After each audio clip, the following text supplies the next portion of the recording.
So Ultra Male Premium ng Enzo Scent, worth it nga ba bilhin? So let's find out. So ayun na nga, ito yung Ultra Male Premium ng Enzo Scent. As you can see, this is the 50 ml bottle and the juice is color blue. Ang tanong is, worth it nga ba siyang bilhin?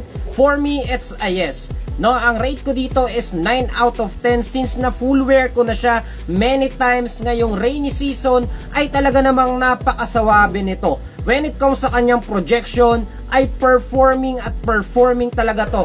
Yung tipong 3 feet away ay talaga namang performing yung kanyang projection. So ano nga bang amoy ng Ultra Male? Sa madaling salita, ang amoy ng Ultra Male ay is just like a sweet bubble gum. No need to mention the accords or the notes because some of the viewers will not understand that notes and accords when we say that, no? Kasi hindi lahat ng consumer here on TikTok ay maiintindihan yung mga pinagsasabi na natin about this perfume or other perfumes that we have review here on TikTok. And simplest way, explanation ko sa inyo is just like a sweet bubble gum, no? For me, mas the best tong gamitin ngayong rainy season, clubbing, late night dates, romantic dates. This one is not advisable para sa mga maiinit na lugar o mainit na panahon, even on summertime, no? Since magko-cloying siya, hindi siya magpo-project, hindi siya magpo-perform na maayos, imbes na maaamoy mo yung right performance or right na amoy niya,